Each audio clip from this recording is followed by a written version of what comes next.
Hey, hi everyone. My name is TJ. I work with WOS to host a whole bunch of different debate tournaments. This is intended to be a reusable briefing for tournaments in the British Parliamentary format. It's been updated to reflect the latest changes of the WUDC judging manual as of last year in 2021, although I foresee that things may change in the future, and if there are any updates, they will be indicated accordingly. So let's get started. Firstly, on the general rules of British parliamentary debating. So there are 4 teams in each room. There are 2 speakers per team. There are 7-minute speeches with no reply speeches in this format. POIs are allowed to be offered between the first and 6th minute of a speech, which is unprotected time. It is not mandatory, however, it is highly encouraged, especially across diagonals for engagement. Once the motion is dropped, you have 15 minutes of preparation time. This includes time for asking for clarifications, so please utilize your prep time wisely. No extra time will be given. The format is as follows. We have 4 teams. The first team is the opening government. The second is the opening opposition. The third team is the closing government, and the 4th team is closing opposition. The various speakers' roles have names as well. So the first speaker in OG is the Prime Minister. The second speaker is the Deputy Prime Minister, so on and so forth.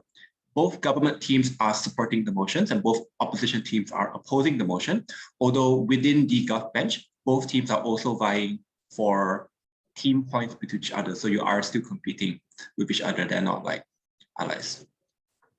Okay, so the first thing we'll look at here is what's unique to British parliamentary debating. That is the extension. So in the opening houses between opening government and opening opposition, it's the format of debating or what teams should do in terms of setting up the debate, presenting arguments and stuff is very similar to 3-on-3 debating or any other type of debating that involves 2 teams. What is unique in the BP format is the concept of the extension, which is what helps closing houses wins the round. So the role of closing teams is to introduce an extension into the debate. Extension can be anything that is new or novel from their opening, because as the closing team, you are still competing against your opening house and you need to provide a unique extension in order to justify you beating your opening house in the round. So an extension can be anything that is new, can be a new argument that's not been presented previously. It can be a new line of analysis for an existing argument. It can be a new outcome to an existing line of analysis. It can be a new impact to an existing outcome. You can discuss a new stakeholder. It can be new rebuttal, new responses. Basically anything that was not provided in the opening house of your side. So if you're closing government, if opening government did not talk about it, you can present it in the round as an extension. It just needs to be new. The extension must be explained in the member speech. Late material in whip will not be credited. Okay, the whip speeches, especially in opposition whip, must not have new material, as it is unfair for the other team to not have a chance to engage that material. Whip speeches may bring in new rebuttals, new framing, new examples, new impacting, new comparisons, and new weighings, provided it can be tied back to existing material in the debate. Things that cannot be tied back to existing material, and we'll look at what new material is in a bit, is not going to be credited in the whip speech. So whips may not bring in new arguments, they may not bring in entirely new lines of analysis or entirely new stakeholders, etc. Anything that is any material that drastically alters the traction of ideas presented previously, or analysis that your opponents cannot reasonably expect from the previous speech is considered new material, and that material is not going to be credited in the whip speech. It cannot be credited as an extension. So that's what the extension is in a closing house. In terms of how to evaluate an extension, and it's usually not that hard to find a new line of analysis, but the challenge for closing teams is to find a compelling line of analysis that will help them win the debate. So in terms of evaluating an extension, the burden is on closing teams to explain why the extension they are explaining is novel and is significant in the debate. The impacting and the weighing of the extension must be done by teams. If they do not weigh the extension over their opening, they fail in role fulfillment. And if it is not self-evident why the extension material is better or superior to the case argued in your opening, it is possible that you may not rank over your opening houses on the basis of not sufficiently engaging their material and pointing out or explaining why your material is better in the round. The other thing to note about extensions is shafting. So closing teams are obligated to remain consistent with the stance taken by their opening teams. Closing teams may explore different possible scenarios than their opening teams, however, may not directly contradict or shaft their opening houses, except in the only instance that the definition of the opening is undebatable, although this is not likely to happen in most debates. If a contradiction is made that is deemed unjustified, then the closing team will be penalized and will likely not be able to place above their opening because the material that is contradictory to their opening in the round is not going to be given credit in the debate. So essentially, that part of your speech is not going to be credited at all. However, you may still be able to beat your opposing benches on the basis of rebuttals and responses. However, it's just more strategic not to contradict your opening because you have a rules-based obligation to stay consistent with your opening benches. Let's look at the various different motion types. So the first type of motion we'll look at is policy motions. They are most commonly phrased as this House would do X policy. In debates like this, the debate is about whether the policy should be enacted, not about whether the policy will come into existence in the first place. In most cases, the actor passing the policy is the government. If it is not the government, then it will clearly be specified otherwise. If not, you can assume it to be the government. This type of motion requires the government team in the round, especially the opening government team, to propose a model on how the policy will be carried out. So for instance, examples of policy motions include things like this House would ban smoking, this House would ban guns, anything that says this House would do something can be reasonably interpreted as a policy motion. When it comes to policy debates and proposing a model, important thing to note is proposition fiat. So prop fiat allows government teams in the House, especially the OG team, to assume that the policy will come to pass in the way that they envision it to. This means it is illegitimate for opposition teams to argue that the policy will be rejected by Parliament, because that's sort of an argument against fiat or an argument why the policy will not materialize in the first place. So in the motion, this House would ban guns. The proposition has fiat to create gun collection centers to repurchase guns from people at higher than market rate using taxpayer funds. They have the right to do this by virtue of motion fiat or proposition fiat, and it's illegitimate for the opposition team in the round to argue that this probably will not happen or that there are incentives for these things not to happen. Important thing to note about prop fiat is that it does not allow government teams to assume that the implementation of the policy will lead to beneficial outcomes that must be proven by speakers. So just because you create those collection centers doesn't necessarily mean that people are going to go to those centers. You need to prove analytically why people would have incentives or would have reasons to give up their guns in order to justify why the policy is going to be effective. It also means that it also does not allow government teams to assume that the policy will be carried out perfectly. The proposal is still subject to the constraints of reality. So you have fiat to assume that the policy will come into existence, but not that it will be carried out effectively. Related to this also, in policy motion, the opposition teams in the round is not always obligated to defend the status quo. It is possible for them to come up with an alternative proposal or a counter policy in the debate. In rejecting a policy, op teams may either choose to defend the status quo or to instead propose a counterprop. The counterprop must be clearly explained in the leader of opposition, that is the first speaker of opening up. If it comes in the dialogue or in either speaker of closing opposition, it will not be credited. If closing opposition must remain consistent with opening up, if OO defends the status quo, then CO cannot support a new counterprop because that is a radical shift in stance and that is clearly contradicting what their opening have set out to achieve. And so if the closing op does that, it is quite likely that the counterprop becomes irrelevant in the debate. When it comes to counterprops, there is symmetry of fiat. The opposition gets access to the same capital and resources used by the Gov policy. It cannot use significantly more resources than the Gov policy. So for example, if the government is trying to ban guns, then an op you cannot counterprop by saying things like we're going to solve world hunger using fiat, because that's clearly going to require significantly more resources than the government's policy in the round. The other thing to note about counterproposition is that they must be mutually exclusive. The counterprop cannot be, it just must be mutually exclusive to the Gov policy. If it is not mutually exclusive, then it is possible for government teams or later speakers on the government's team to adopt various aspects of the counterprop. And once that happens, then the material in the opposition bench no longer becomes relevant to the debate because it is not exclusive or it is not mutually exclusive to the government's policy.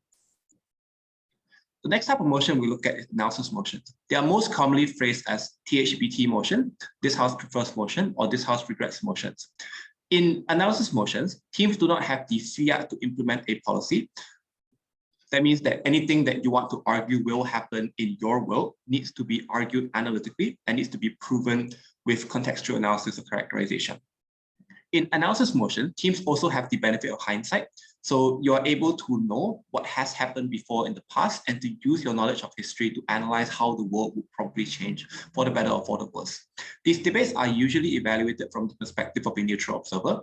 That means there is no one singular stakeholder whose interests should be prioritized in the round, unless teams provide analysis for why that is the case. Unless it is explicitly phrased as an actor debate, analysis motions take place from a neutral observer. There is no stakeholder that should be prioritized.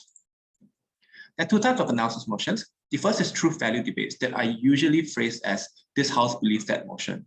So these motions are a discussion on whether the statement is true or false. It usually does not involve a counterfactual or a reimagination of the world. The debate occurs in the real world as is. So for example, motions like this house believes that Donald Trump is a villain. The government teams will just need to provide reasons why they think that Trump should be a villain, and opposition teams just need to provide reasons why he shouldn't be considered a villain. Importantly to note that while usually THBT motions do not require a counterfactual, in some cases they may need one, or they may help the government teams to reimagine the world to make the comparison a lot clearer. The second type of analysis motions are value judgment debates. They're often phrased as this house regrets, this house supports, this house prefers. These motions require teams to describe and compare a reimagined world against the status quo. The opposition teams must defend the status quo and cannot invent a new world as the point of comparison. So for instance, in the motion, this house prefers a world where everyone has superpowers. The government team needs to analyze reasons why a world where people have superpowers, what it would look like essentially. But the opposition must defend the status quo. That is to say, a world where no one has any superpowers instead of a third world where only some people have superpowers, for example. That's not a legitimate debate, and that also makes the comparison in debate quite bad.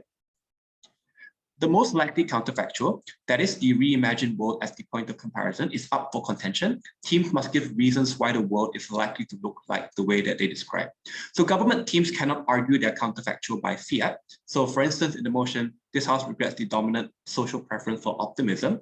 The government teams cannot argue that a world without optimism will be objective, it will necessarily have neutral decision-making by fiat. They must provide reasons why this is likely to be the case. Those reasons can be fairly contested by the opposition teams to explain why the reimagined world or the counterfactual that the government is supporting could actually be less preferable than the status quo, which is the world that opposition is supporting.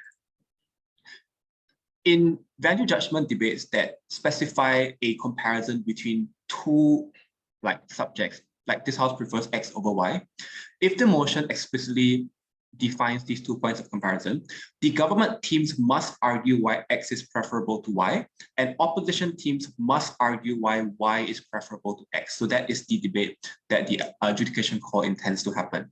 The opposition teams cannot instead decide to defend Z, which is like a third point of comparison, and explain why Z is comparably better than X. This will not be given credit by adjudicators. So for instance, in the motion, this house believes that minorities should assimilate instead of isolate. Opposition teams must defend isolation as being preferable to assimilation, and they cannot bring in a new option into the round. For instance, things like emigrating as the best way to protect minorities in the debate. So important thing to note about value judgment debates. The last type of motion we'll look at is actor motions. These are motions most commonly phrased as this house as X would do Y. The debate occurs from the perspective of the actor X, and teams must consider the actor's knowledge, values, abilities, and interests, and argue why action Y is or isn't in the actor's interest. So actors may also have obligations and responsibilities that are relevant points of consideration as well. So outside of your personal selfish interest as an actor, you may also have responsibilities, you may also have obligations. And these are arguments that teams can make and can be quite persuasive in the round, in that they have certain obligations to do certain things, and therefore they ought to do it, whether their interest aligns with it or not. Important thing to know about actor debates as well, secondary outcomes and impacts that do not directly affect the actor are given less weight. However, teams must explain why they are not in line with the actor's incentives. If not, adjudicators cannot step into the debate and complete linkages for teams. Teams must explain why the outcomes that you are arguing are in line with the actor's incentives or obligations. So, in the motion, this House, as the Republican Party in the US, would investigate Donald Trump for treason. Government teams cannot only argue that opening an investigation would be good for society, but why it would specifically benefit Republicans, which is the actor in the debate. Similarly, it is legitimate for opposition teams to argue that the party should prioritize political end goals, even at the expense of societal and global harms. So perhaps that might not be a very good world for everyone, but because it benefits the Republican Party, that is the most important argument in the round because it argues for the interest of the actor in question. That's important nuance of actor debates. The next thing we'll look at here is the rules of debating. Firstly, on definitions. Teams are expected to debate the motion at its implied level of generality, and they should not confine the debate to an unfair context. So this looks like teams may exclude or attempt to frame out anomalous and extreme examples, but may not build a case solely around those outlying examples. So for example, in the case of this house would abolish cosmetic surgery, if opposition only argues around the context of burn victims, then it is unfairly restricting the debate, and attempts to widen the scope of the debate should be given full credit by teams. So for example, if opening opposition only wants to discuss burn victims, it is perfectly legitimate in closing opposition to explore different stakeholders and different contexts, and they probably will have a significant advantage in that round. So don't unfairly restrict the context of the debate. If the opening government team provides a definition that is unfair or undebatable to the round, it is possible for the leader of opposition to launch a definition challenge to question the definition of the debate. This should only be done as an absolute last resort, only when the definition proposed by the government is completely undebatable. Where it is necessary, it must be done explicitly in the leader of opposition speech. You must explain why the definition provided is not legitimate, and then propose a better definition for the motion and the debate. But after you do that, you should also debate the even if premise to explain why, even if the definition is true, this argument still don't work, so that you can still engage that team in the best case. The other thing to note is that if you're a closing team and your opening house is squirreling the debate, that can also be a legitimate reason for you to challenge the definition in your opening house. But again, it must be made explicit in the first speaker of the closing house, or better yet, pointed out in the POI before you can start speaking, so that there is time for other teams to properly engage that material. Illegitimate definitions, there are two types of it. The first is arguing truisms or squirreling the debate. This means that you are attempting to interpret the motion against the spirit of the debate, where clearly there is a debate or there is a discussion that the ADJUDICATOR intends to happen, and you are interpreting the motion in a way that is not within the spirit of the motion, but also intentionally detracts from the actual debate that should happen. So in the motion, this house would close all borders. If government defines borders as the borders bookstore, potentially we could have a discussion about it, but that's not in the interest of, that's not in the spirit of the motion, and therefore the government team is squirreling the debate. It is legitimate for opposition to challenge the context of it. Important thing to note about squirreling is that usually teams will not intentionally squirrel the motion, but will just have a different interpretation of the, or different definition of the motion itself. If the definition is debatable, if it is somewhat reasonable in the round, then probably it will be the interest of team to just contest that definition, or to just expand or broaden that definition slightly, instead of challenging the definition outright, because that leads to very messy debates. The other type of illegitimate definition is an unfair time set or place set. So for example, in the motion, this house would ban alcohol. If government sets this debate exclusively during the prohibition period in the US in the 1920s, that is a far too specific time and place set for the debate that clearly indicates that the government team is not debating at the intended level of generality. So in that context, this definition or this place set is illegitimate, and it is fair for other teams in Brown to challenge this particular definition because it's, yeah, doesn't have a good debate. Second thing here on info slides. So where applicable, the adjudication core may sometimes provide an info slide, which provides background context about a motion. So for example, in certain niche context where people may not necessarily have general knowledge about a motion. Everything in the info slide can be assumed to be true, and teams are not allowed to argue against the info slide itself. Teams may bring in additional facts, context, and examples to support their case. However, these are all up for contention by opponent. The only thing that is not up for contention is the material presented in the info slide itself. The final thing then is on the iron person policies. So in cases where one speaker in the team is unavailable for a round or is facing connectivity issues in the age of online debating, teams may iron person where one speaker gives both speeches in the round. Teams may iron person for a limited number of rounds while still retaining their break eligibility. So most tournaments that consist of 4 preliminary rounds or 5 preliminary rounds, you can iron up to 1 round and still maintain your eligibility to break. If you iron person more than 1 round, then you will not be eligible to break any longer unless the adjudication call makes an exception for you. In a case where a team is iron personing, the iron person speaker will receive the higher of the 2 speaker scores on the tab, while their partner will not receive a score for this round. Adjudicators are to judge the debate as normal. There is no unfair penalty for teams that choose to or need to iron person for a particular round. As an adjudicator, if a team is iron personing a round, you should indicate on the ballot that a team is iron person. The way to do this on Tabicat is when you enter the ballot, just click here and select the option that a speaker spoke twice to indicate that there is an iron person speech.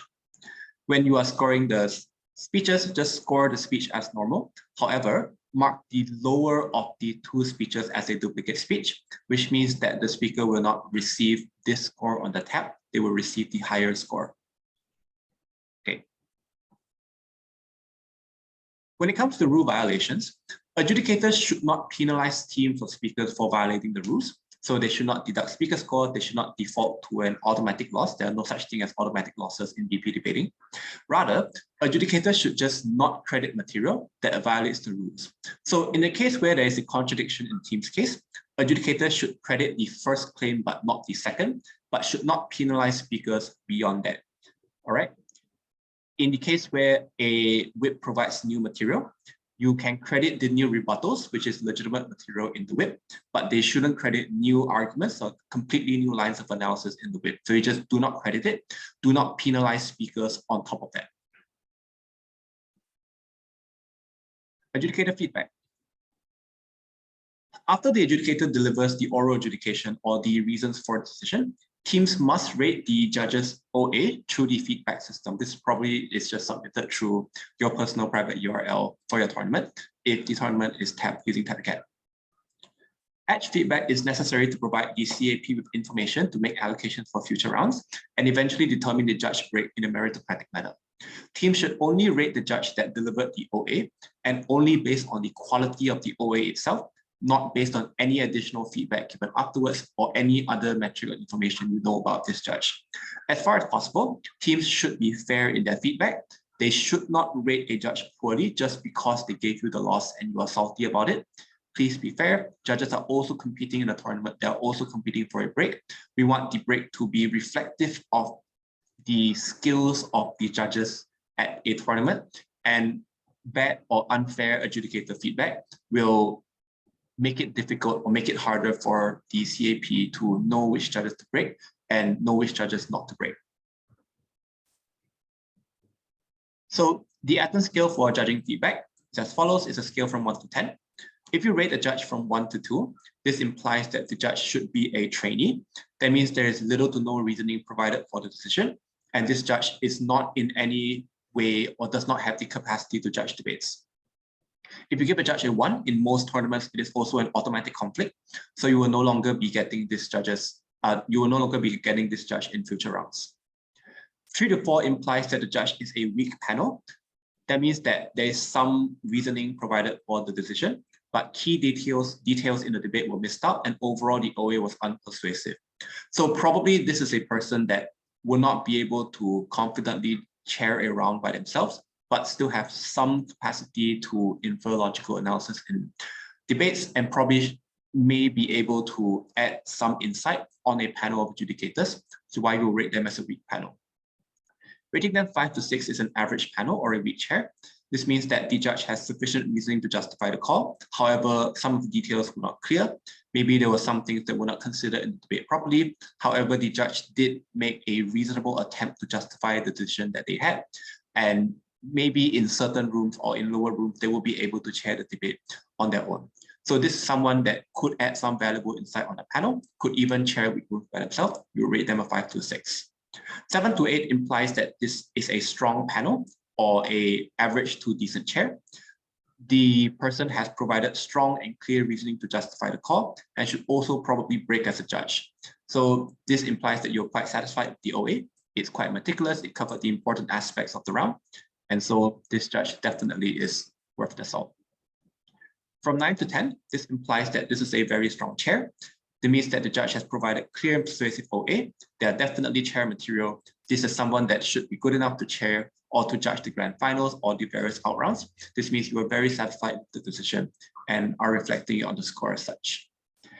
Again, please do not be punitive when scoring your judges, but at the same time, please also score them fairly. So if you felt that the OA was good, or if you felt that they praised your team and gave you the win, even if you like the judge, please score them fairly and do not inflate the score artificially. Do not also penalize them artificially as well. The final part here we're going to look at is in terms of adjudication. So, general rules of adjudication in the BP format. The first is that it is consensus judging. When there is a panel of more than one chair, essentially, the panel needs to discuss the results of the round and they need to come to a consensus on who wins the debate. They also need to come to a consensus on the rankings of teams. So after the debate, the judge or the chair will usually ask speakers to leave the room. Then the panel will have a discussion of the 6 comparisons between the 4 teams of the houses. There are the 4 teams to be discussed and then determine the ranking appropriately. Only the chair of the panel gives the oral adjudication. If the panel is unable to come to a consensus on the split between 2 teams, the chair may ask one member of the panel to explain that particular team comparison. So for instance, if there is a panel of 3 people, perhaps the panel unanimously agrees that closing opposition takes the first. They also agree that closing government takes the fourth. Then the contention is between second and third, between OG and OO. Maybe the chair is in the minority and they think that OG should beat OO, whereas the 2 panels are in the majority and think that OO should beat OG. So in terms of justifying the call, the chair can provide the reasoning as to why closing opposition beats all other houses. They can also provide the reasoning as to why closing government beats or loses to all other houses. But in terms of the specific comparison between OG and OO, the chair can delegate that responsibility to one member of the panel who is in the majority, especially if the chair has strong opinions as to why opening up should not win. In terms of scoring the teams, there is no low point or tied wins. The total speaker scores afforded to a team should be reflective of the ranking of the team. So teams that rank over other teams must have a higher total speaker score, and the margin between teams will probably reflect how close you think that split is in the debate. Okay, the next part is the average reasonable voter or the average intelligent voter in a round.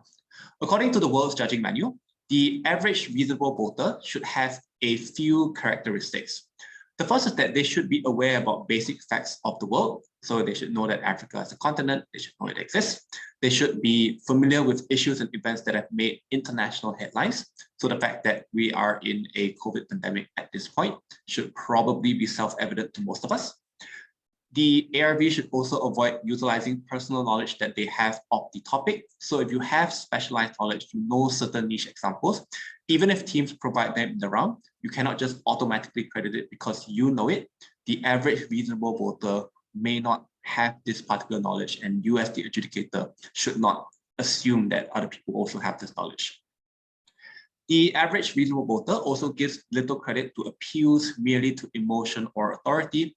So if you just make very strong or very flowery rhetorical statements, or if you just appeal to authority or politicians or other figures who have made certain statements before, then that alone is probably insufficient to be persuasive analysis in the round. And the average reasonable voter is not going to be convinced by just that. They will also require more analysis to back it up. They will also avoid presuming a geographic, cultural, national, ethnic, or other background assessing arguments. So there are many different circuits. We all have our own preconceived biases. The average reasonable voter doesn't really come from any geographical background. And as judges, we should seek to correct for those biases by trying to be as fair and objective as possible. The ARV also avoids preferencing arguments or styles. of speaking that match personal preferences. So while style is an important component of delivering a speech and an argument, it is not the only part of the argument, obviously, and we should not preference certain styles that we prefer. Instead, we should judge speeches and material on the objective quality of that material itself. Finally, the ARB assesses the merits of a proposed policy, solutions, or problems separate from any personal perspective in relation to it. So this again requires us as judges to remain neutral, to divorce ourselves from our personal biases and preferences when adjudicating debate in order to be as fair to the teams as possible in the round. So while the average reasonable voter probably doesn't have specialized knowledge or certain preferences, the adjudicator should also be an expert in the rules of debating and should credit materials accordingly. So if there is a logical contradiction in a team's case, even if it's not explicitly pointed out by other speakers in the round, or if like perhaps it comes in like the opposition whip and no one else really has the opportunity to point it out, as an adjudicator, you should be an expert in the assessment or the evaluation of the logical rigor of an argument. You should also be knowledgeable of the rules of debating and thus not credit material that is contradictory to other material in the round. When it comes to self-defeating claims, that are claims that just make absolutely no sense, even if it's not pointed out in the debate, as an adjudicator, as an average reasonable voter, you would find that claim to not be very credible, to not be very believable, and you should give the amount of credit accordingly with it. Also, when it comes to knifing or shafting by closing teams, if it is true that closing teams are not being consistent with their opening, again, perhaps opening teams don't have the opportunity to point it out because closing teams don't want to accept the POI. As the judge, you should still be aware of it. And if it's true that it actually is a severe contradiction in the round, you should not credit the material that is contradictory in the closing house. Okay, in terms of evaluating burdens of the debate, the burden of proof that needs to be met to prove a claim in BP debating is the balance of likelihood. Okay, there are a bunch of other standards of proof in the world, like reasonable doubt and stuff, that does not apply in BP debating. The standard is balance of likelihood or balance of probabilities. So if a team claims X to be true, and they give reasons as to why X is more likely than not to be true, then that claim should be credited as such by the average reasonable voter. Okay, so basically they've proven that on balance of probabilities, this claim is likely to be true, which means that you have to credit it as true.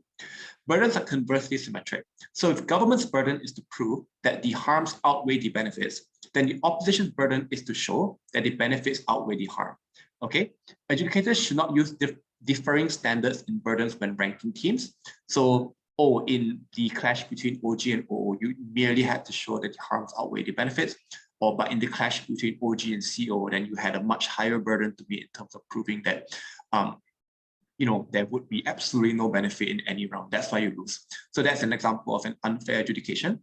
Burdens should be valued or should be assessed on the balance of probabilities and should also be assessed symmetrically across the various teams in a room. Holistic adjudication. When you judge a debate, the adjudication must be comparative and should not be an abstract assessment of material in a vacuum.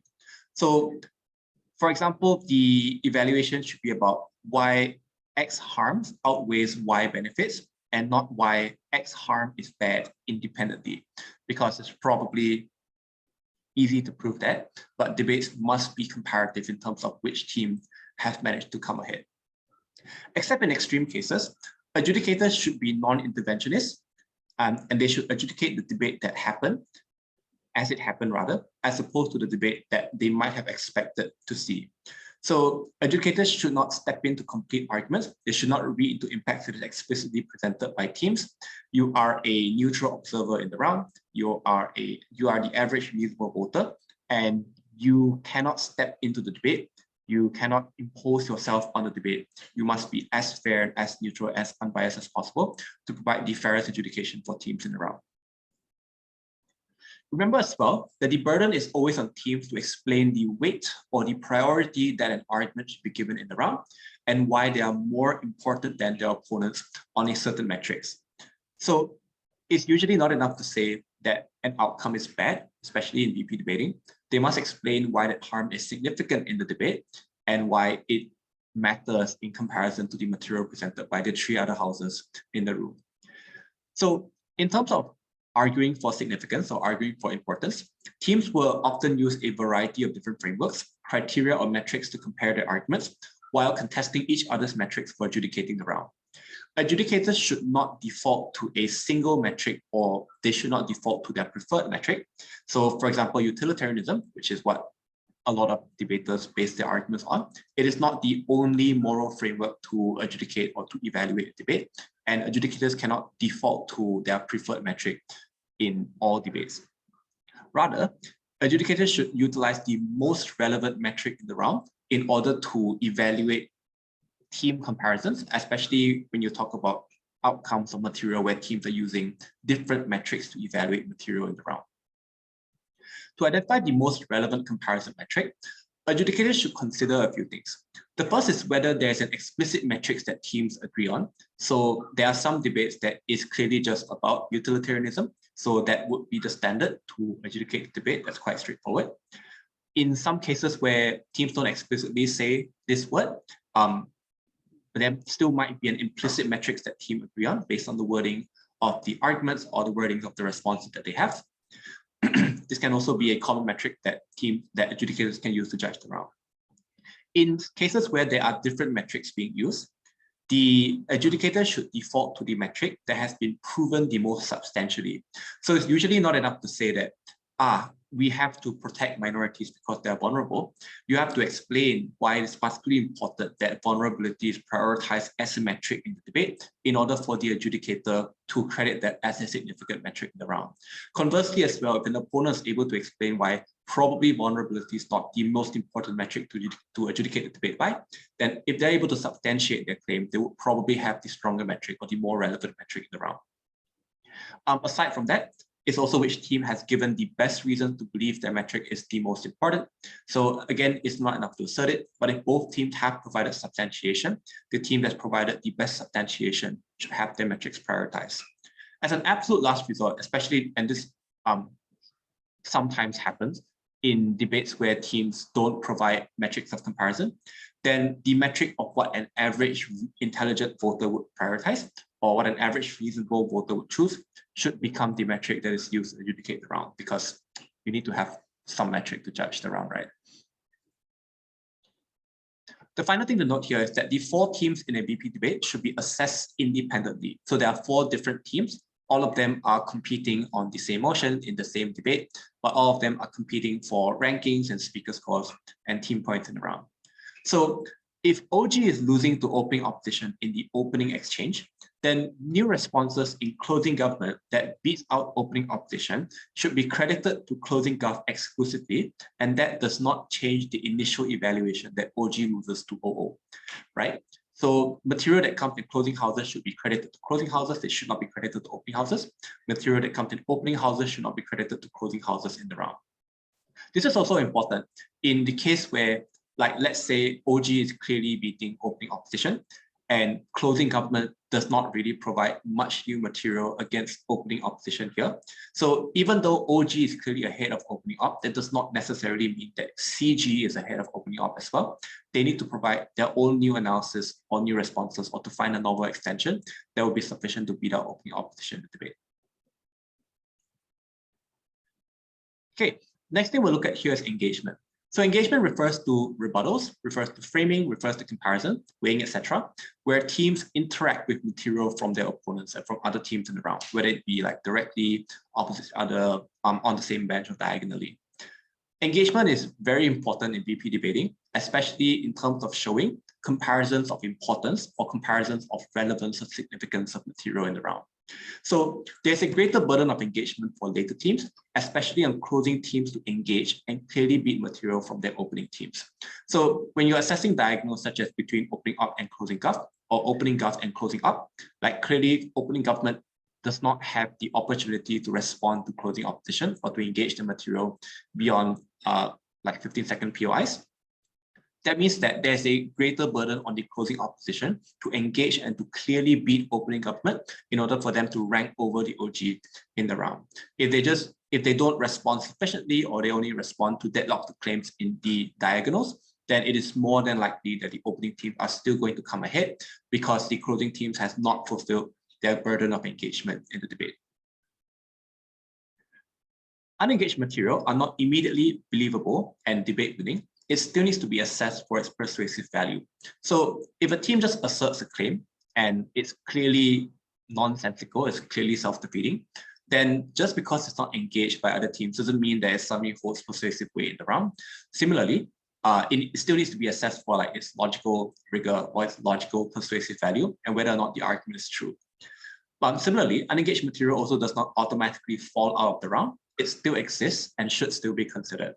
So for instance, if opening government makes a claim at Prime Minister at the very start of the debate that just remains unengaged throughout the debate, if it is a relevant claim, if it is proven sufficiently, then it still stands in the round and should still be credited as such. Not engaging some material is not grounds for an automatic loss. So again, you don't have to respond to everything on the other side. And I think that in higher debates, it's probably impossible for you to do that. However, the value of that unresponded material needs to be compared holistically against material that was proven in the team's case. So even if, like, as closing up, you don't respond to every single thing that opening government talks about in the round, as long as you prove sufficient engagement, probably through weighing metrics of why the material that you have proven is more important, that can still be a reason for CO to take it above opening gov in the debate, even if they don't tackle every single claim or every single line of analysis from OG. Okay, related to this as well is logical rigor. So again, adjudicators should be considered experts in the rules of debating and should use their knowledge of the rules of debate to evaluate claims made in the round. So asserted claims, which are claims not backed up by any kind of reasoning, any evidence whatsoever, should probably be given less weight, even if the lack of reasoning is not pointed out. Okay, because teams just assert it without proving why it's true, without explaining why, that claim shouldn't be given a lot of weight. Contradictions made can also be caught by the edge as well. Even if opponents do not point it out, as the judge, you should catch the contradiction and you should assess it accordingly. So when you assess contradictory material, you credit the first claim made, but do not credit the second contradictory claim. Yep, this is how you assess logical rigor in a debate. Important thing to note as well is that when it comes to assertions or when it comes to contradiction, usually teams will provide some analysis, but that analysis is probably not sufficient. So depending on how the round goes, if some or insufficient analysis is provided for an asserted claim that teams do not respond to, then depending on how much analysis is provided, you can still credit that claim in the round, especially if it's not engaged or pointed out by other teams. Also, when it comes to contradictions, there are some contradictions that hurt teams more than others. So if it's probably just a minor contradiction in terms of like an example, for instance, then that might not affect a team that significantly. But if it is a significant example, like a complete principle contradiction in the case itself, then that becomes an important aspect of the evaluation. And then you should apply the standard of crediting the first claim, but not the second. Last thing here is shafting and knifing. So again, closing houses have an obligation to remain consistent with their opening. They may not directly contradict their opening by shafting or knifing them. So shafting can only be considered legitimate if the definition set up by opening is undebatable. So similar to the standards of the definition challenge, the CG can shaft their OG if the OG sets up an undebatable case. In all other situations, if a closing team knifes their opening, then adjudicators should factor that into the decision, and they should not credit contradictory material in the debate when evaluating the bench comparison. As a result, in these situations, it is likely that closing houses will not place over their openings. However, they may still place above their opposing bench using on the basis of responses that are still relevant to the debate, that isn't contradictory.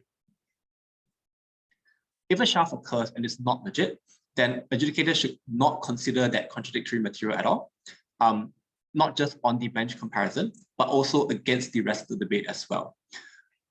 Finally, don't penalize teams additionally beyond that. The team that is shafting their opening may still have responses that is relevant to the debate, that isn't contradictory to their opening. They may have another argument that isn't contradictory to their opening. Those things can still be credited, and they should still be credited to the team, especially against their opponent bench in terms of weighing out the various team comparisons. Okay, finally, what do you do after a round? So for adjudicators, the speaker scale at British parliamentary tournaments is from 50 to 100 with an average of 75. Do use the range if you feel that a speech deserves a certain speaker score outside the conventional range. Then by all means use the range. However, please be consistent in your scoring standards across different rounds. The winning team must have a higher total speaker score than losing team. In the various rankings, if opening gov takes it above closing gov, then the total speaker scores of OG needs to exceed the total speaker scores of CG. And similarly for all other teams in the ranking. So a broad explanation of the speaker scale, between 90 to 100, this is like a brilliant argument that engages the core issue of the round fully, demanding sophisticated responses that make it extremely hard to beat. This, like speeches that score within this range are extremely, extremely good. Below that, we have the 83 to 89 range. This again is probably the speeches of the quality that you will hear from speakers that are making it to further out rounds at Worlds, that are winning majors, for example. Speeches like exclusively relevant to the debate. There's a lot of substantiated in the speech, overall really good. Below that, the speech is almost exclusively relevant to the debate. So most speakers that you would consider to be pretty good speakers or very good speakers would probably give speeches within this range of 79 to 82. But again, feel free to use the range in the round. Below that is 76 to 78. These are speeches that are above average, that are still broadly relevant to the debate, although there are some things that could be improved. So perhaps there is some gaps in terms of logic, there's some gaps in terms of substantiation. Maybe the responses they provide are good, but not winning. These are speeches that are good, that are above average, but not significantly above average. 75 is the average speech. This speech is mostly relevant to the debate. There's reasonable attempts to address the core issues in the round. The arguments are clear, however, they may have slight logical deficiencies, but I would still receive credit nonetheless. This is the average speech at a BP tournament. Below that, the 71 to 74 range is the slightly below average speech, which is where the speech would be mostly relevant to the debate, may not address the core issues fully. The arguments are logical, but they may lack certain explanations in order for you to credit fully. The bracket below that, 68 to 71, arguments may have some relevance to the debate, very clear gaps in logic and explanation. You can't credit it much. That's this bracket. Below that again, very below average. Very little of the speech is relevant to the round. Responses generally dismissive. Substantiation makes no sense at all. And finally, the lowest bracket. All or most of the speech was completely irrelevant to the debate. Absolutely no responses, no substantiation whatsoever. So if a speaker stands up and sits down and says absolutely nothing, they will probably score something within this range. I think it would be quite rare to find speakers that absolutely know nothing about the debate whatsoever that would score within this range. So on the extreme end. Finally, on the oral adjudication, the verdict and the justification for each round, which is sometimes called the RFD or the reasons for decision, is the explanation of why the results go as follows. The OA is required for all open rounds. It is not required for closed or silent rounds. So in most tournaments, the last round by tradition is usually a silent round. All break rounds are usually also silent rounds as well. You won't be getting the oral adjudication for those rounds. The OA should be delivered by the chair of the panel, except in the instance where a chair is in the minority, then they can delegate that particular team comparison to someone else on the panel who's in the majority. The chair is rated based on that OA. So teams assess the judging ability through the OA and will rate the judge accordingly using the speaker scale that we discussed much earlier. The OA should be holistic and simple, with less time spent repeating what teams said and more time on how it was evaluated and compared in the round. So recommended format for an OA is not mandatory. State the ranking. Please start with the verdict to explain the results to teams at the start of the OA. Don't keep the suspense all the way until the end. Walk through the 6-team comparison in any order. My personal preference is to first walk through the opening exchange between OG and OO, and then after that factor in various closing teams. However, depending on your preference, you can go in any direction or any order that you want. Finally, explain any miscellaneous comments that you could have about the debate. Some judges put this at the top. After the results announcements, you can put it at the bottom as well. And afterwards, we strongly recommend that you be open to requests for feedbacks from teams, because everyone in debate is trying to improve. And one of the ways that we can improve as debaters and speakers is to get feedback from someone who was listening to the speech, which is you as the adjudicator. All right, so this more or less concludes the speaker and edge briefing for BP debating. Most of the material here is created with reference to the World's Judging Manual and should be relevant for some time. Thank you very much. All the best in your tournament.